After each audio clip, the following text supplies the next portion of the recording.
Duduk siap. Siap.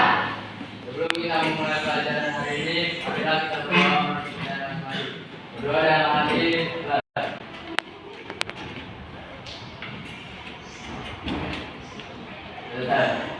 Memberi salam. Assalamualaikum warahmatullahi wabarakatuh. Waalaikumsalam warahmatullahi wabarakatuh. Apa kabarnya semua? Baik ya. Sudah sarapan tadi? Belum 2 kali. Belum 2 kali. Oke, hari ini yang nggak masuk siapa? Masuk semua. Ini kelompok 2 kan ya? Oke, sebelum kita memulai pembelajaran, kita ice breaking terlebih dahulu. Dimohon untuk berdiri. Oke.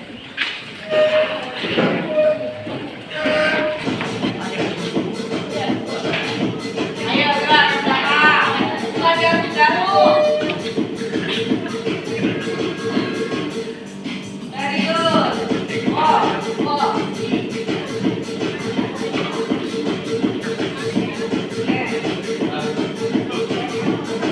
Bayangkan seperti komik ya. Get ready, play.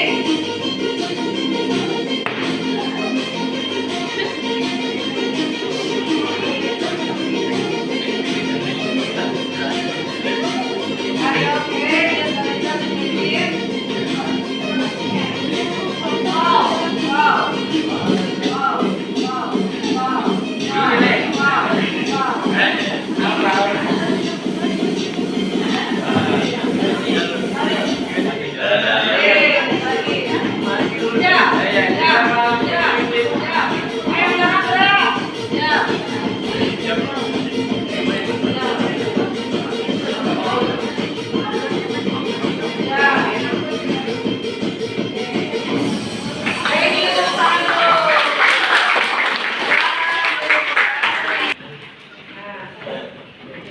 Kita mulai untuk pembelajaran coding dan KA kali ini ya.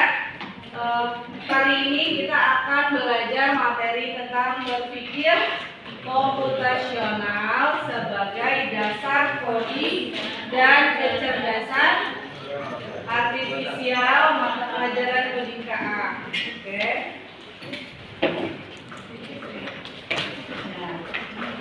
Tujuan pembelajaran kita pada hari ini adalah diharapkan anak-anak mampu menerapkan prinsip berpikir komputasional. Berpikir komputasional itu kan ada 4 ya. Ada dekomposisi, pola, abstraksi, dan algoritma. Nah, tujuan selanjutnya nanti kita belajar memahami dasar-dasar coding melalui aplikasi Blockly. Ada yang pernah dengar? Coba-coba belum? Nanti kita coba ya. Nah, kemudian juga diharapkan siswa mengenali konsep dasar AI dan deep learning itu sendiri ya. Oke. Nah, ada pertanyaan nih. Kenapa kita perlu berpikir seperti komputer? Kenapa? Ya, kenapa? Karena komputer hanya bisa menerima instruksi yang spesifik dan terfokus. Jadi kita harus benar-benar nggak abstrak dan harus nggak ada kontradisinya. Logis gitu ya, Ya, masuk logis. akal. Yang lain, kenapa kita harus berpikir seperti komputer? Apa? Berpikir sesuai data. Ya, pada intinya memang benar kata temunya tadi, karena kan cara kerja komputer itu sudah dibuat sesuai dengan algoritmanya, ya, tersusun berdasarkan perintah-perintah yang sistematis dan logis, masuk akal ya kan. Jadi tidak ada yang ambigu gitu kan, sesuai perintahnya, sehingga menyelesaikan masalah yang ada dengan prinsip algoritma yang tepat, gitu ya. Lanjut. Berpikir komputasional itu apa sih? Berpikir komputasional adalah suatu metode atau cara berpikir yang memecahkan masalah rumit secara metodis, efisien, logis, mirip dengan cara seorang ilmuwan komputer membuat program. Nah, berpikir logis ini, berpikir komputasional itu menjadi dasar yang paling penting untuk kita belajar lebih lanjut tentang program tentang coding KA ya. sehingga kalian bisa diharapkan mampu menyelesaikan masalah-masalah yang ada. Artificial intelligence itu kan dibuat untuk menyelesaikan suatu masalah. Ya kan, komputasional bukan berarti kita harus menjadi robot atau menggunakan kode-kode yang rumit. Lanjut.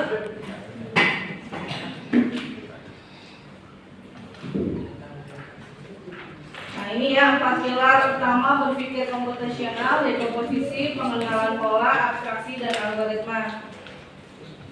Oke. Nah, dekomposisi itu secara garis besar membagi masalah yang rumit menjadi komponen-komponen yang lebih kecil dan mudah dikelola. Contohnya, tuh, ini ada sebuah masalah, misalnya masalah membuat nasi goreng. Ya, kemudian kita pecah-pecah menjadi menyiapkan bahannya. Ada 5 bagian ya, dari mulai menyiapkan bahan, mengiris bumbu, menggoreng, dan seterusnya. Itu kita dekomposisikan dari masalah membuat nasi goreng. Tujuannya apa? Agar masalah tidak terlihat menakutkan dan bisa diselesaikan satu per satu. Misalnya kan kalau teknologi yang sekarang, kenapa dibuat smart home? Tujuannya itu kan suatu masalah kan? Tujuannya apa? Untuk memudahkan, ya kan, mengakses dari jarak jauh, itu kan solusi. Nah, nanti dibagi pemecahan masalahnya kan, diperkecil bagaimana cara membuat smart home itu sendiri, gitu kan? Kalau ini dalam bidang keseharian contohnya, ya. Lanjut.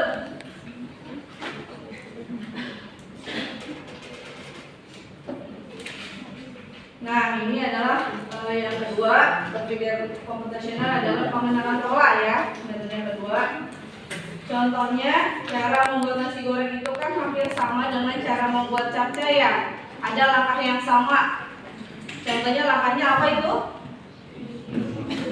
Menumis. Karena pada saat buat nasi goreng juga bumbunya ditumis, ya kan? Terus buat capcay juga bumbunya ditumis. Nah, jadi menjadi satu pola yang sama. Pola ini bisa dipakai saat memasak mie goreng dan capcay. Ya. Nah, kalau abstraksi itu apa sih? Prosedur untuk menghilangkan data yang tidak relevan atau berlebihan dan berkonsentrasi secara eksklusif pada fakta-fakta yang paling krusial. Contohnya, ketika kita mau naik sepeda, kita kan nggak fokus pada ban itu terbuat dari apa, ya kan? Kemudian apalagi rantainya merek apa, misalnya kita nggak fokus ke detail-detail yang lain, kita fokusnya hanya konsentrasi mengayuh sepeda, menjaga keseimbangan supaya sepedanya bisa berjalan, gitu kan? Dan mengerem, itu fokus utama. Jadi fokus yang lainnya tidak terlalu dipikirkan. Oke. Lanjut yang keempat. Nah, algoritma. Tadi ya, algoritma itu ingat sekali lagi serangkaian langkah-langkah atau aturan yang jelas dan berurutan untuk menyelesaikan suatu masalah. Algoritma adalah hasil akhir dari 3 pilar sebelumnya. Tadi pilar sebelumnya ada apa aja? Yang pertama, dekomposisi, terus pengenalan pola, yang ketiga abstraksi. Nah, ini adalah algoritma adalah yang terakhir ya dari 3 pilar sebelumnya. Contohnya tadi kita udah membuat resep masakan, petunjuk perakitan mainan kayak main Lego, itu kan urutannya sudah disesuaikan kan? Kalau seandainya urutannya salah, pasti hasilnya juga salah. Oke, lanjut. Nah, ini contohnya tadi ya, misalnya ada sebuah masalah besar, dikasih tugas sama gurunya, coba buat presentasi IPA tentang sistem pencernaan manusia. Nah, kelompok kamu kan pasti menyelesaikan masalahnya, misalnya dibuat dulu dekomposisinya ya. Ada yang bertugas mencari materi, kemudian membuat slide-nya siapa, mendesain tampilannya siapa, berarti nanti yang menjadi presenternya siapa. Nah, itu udah termasuk ke dalam cara berpikir komputasional dalam penyelesaian masalah tugas kelompok ini, ya kan? Nah, kemudian Selanjutnya pengenalan pola pembuatan setiap slide. Nah, ini nanti yang mendesain slide itu pasti tahu polanya, judulnya tuh di slide 1, slide selanjutnya apa, poin apa, itu masuk ke dalam pengenalan pola. Sebenarnya dalam keseharian kita tuh sudah melakukan aktivitas yang berlandaskan berpikir komputasional, tapi kita nggak sadar ya kan? Nah tadi juga ya abstraksi, fokus karena tadi tentang IPA ya, tentang apa pemangkasannya. Tidak perlu menghafal nama-nama enzimnya apa ya kan, nanti terlalu detail, terlalu fokusnya udah kemana-mana nantinya ya. Kemudian algoritmanya ya udah nanti dibikin schedule-nya, hari pertama bikin cari materi, hari kedua membuat slide, nah itu ya sudah dilakukan.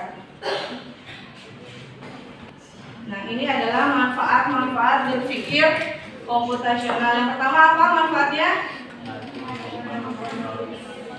Melatih kemampuan berpikir logis dan terstruktur. Kemudian membantumu merencanakan sesuatu dengan lebih efektif dan efisien. Selanjutnya bisa juga menjadi fondasi penting jika kamu tertarik pada bidang sains, teknologi, teknik, dan matematika di masa depan. Kemudian membuatmu menjadi pemecah masalah atau problem solver yang lebih baik, meningkatkan kreativitas dalam mencari solusi. Nah, makanya kalau misalnya dibiasakan berpikir komputasional, kalau ada masalah-masalah kecil harusnya bisa mencari solusi. Ya, misalnya pada saat mengerjakan kelompok, oh bahannya ini nggak ada, cari bahan lain, ya kan? Karena berpikirnya sudah logis. Jangan sampai nggak ada nih penyelesaiannya gimana nih, bagaimana nih? Gitu. Harus berpikir logis. Ya. Terus mampu menyelesaikan masalah. Oh ternyata salahnya di mana, harus diperbaikinya apa? Misalnya belajar nilainya jelek, ya kan? Kenapa sih saya nggak paham nih produktif TKJ?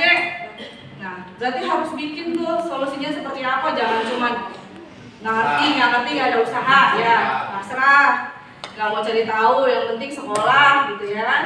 Nah, itu tidak berpikir komputasional, berarti tidak bisa mencari solusi yang terbaik. Jangan seperti itu ya. Karena setiap masalah pasti ada solusinya, ya. Tidak ada yang tidak ada solusinya. Jangan sampai seperti itu ya. Jangan sampai. Nah, terus apa sih hubungannya dengan coding? Berpikir komputasional hubungannya dengan coding apa? Menuangkan berpikir komputasional ke dalam bahasa komputer, karena memang kan tadi benar program itu disusun berdasarkan cara berpikir kita kan yang sudah terkomputasional, dituangkan ke dalam kode-kode program. Ya, dipahami?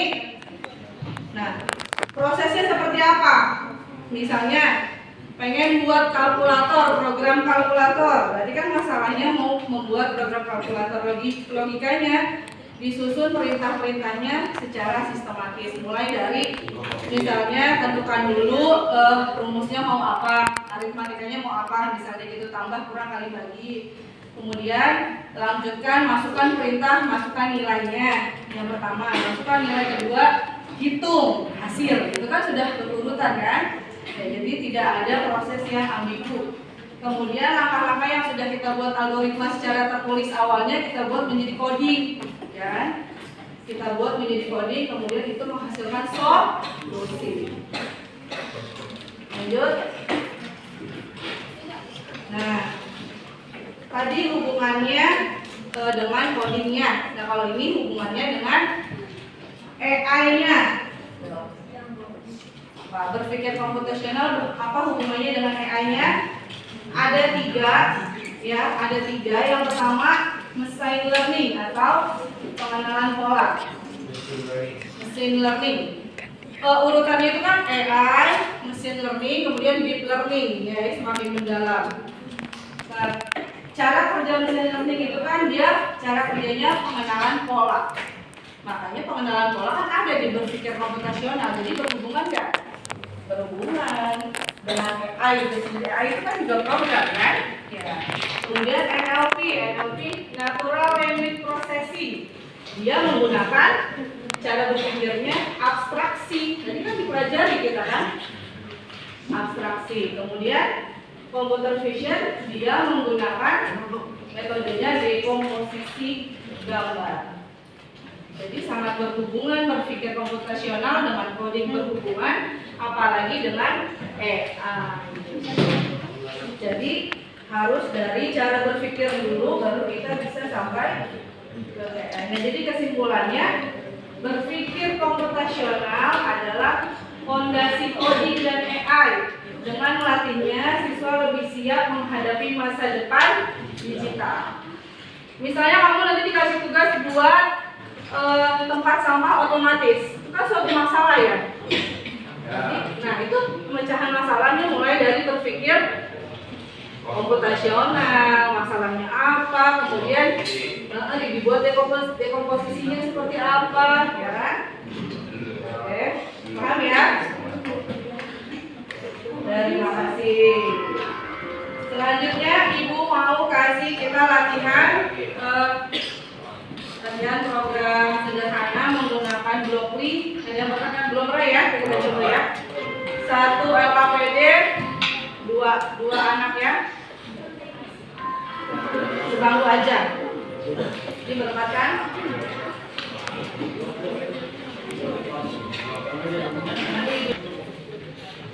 LKPD ini bertujuan satu, kita memahami konsep dasar algoritma sebagai urutan logis, menyusun blok kode sederhana untuk menyelesaikan tugas visual ya. Aktivitas yang pertama kita menggunakan aplikasi Blockly. Untuk ini contoh ya Blockly yang tahap 1 ya. Level 1 disuruh apa level 1? Untuk masing-masing hewan hijau lampirkan gambarnya. Nah ini yang blok hijau ini, ya kan? Ini aplikasi yang kedua, aplikasi Compute It. Ada yang benar tuh?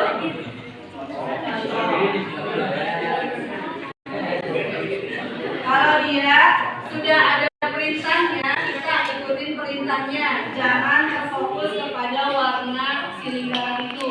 Di sini perintahnya kanan, berarti pakai nanti ke kanan ya. Kalau di keyboard kan tinggal pakai ke kanan, panah kanan itu 2, 3.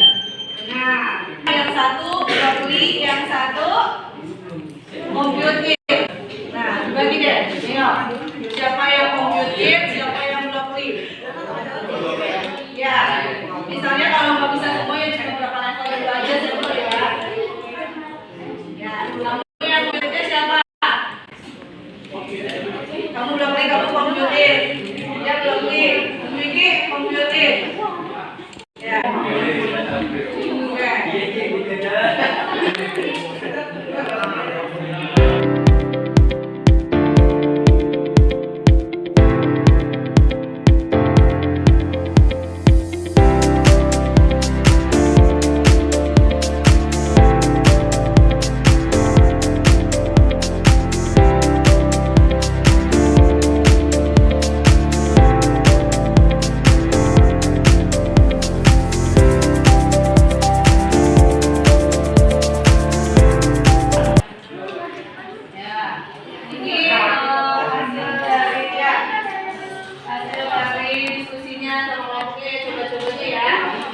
Jawabannya Alvaro nih, benar nggak jawabannya Alvaro? Ya, itu fungsinya kalau ya if match fungsinya untuk apa if match? Jadi kalau dia kalau di bahasa Indonesia itu kalau kita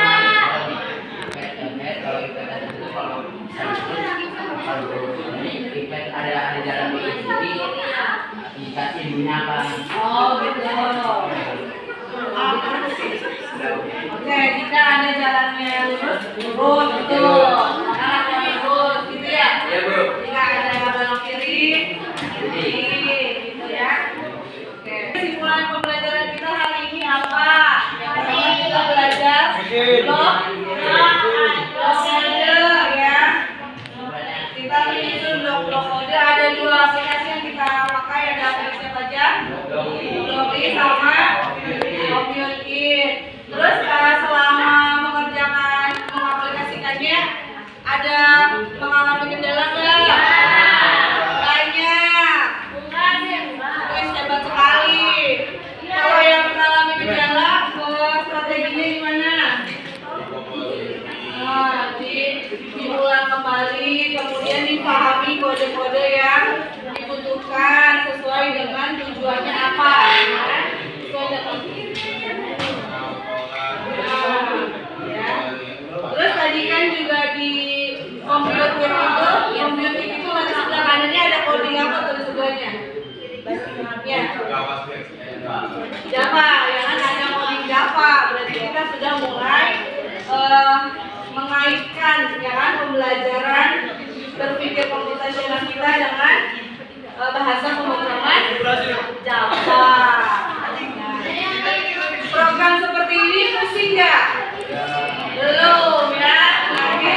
Nah, ini adalah awal. Jadi program tuh buatnya seperti ini, ya. Disusun langkah-langkah logis yang sesuai. Tadi kan blok-bloknya sudah diisikan, sudah diberikan. Kalau nanti kan kamu yang menentukan sendiri. Seperti itu. Ada pertanyaan? Enggak? Sampai sini paham? Paham. Oke, berarti nanti minggu depan kita lanjut lagi dengan materi selanjutnya. Oke.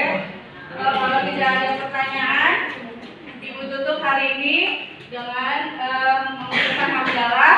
Alhamdulillah. Oke, terima kasih atas perhatiannya. Assalamualaikum.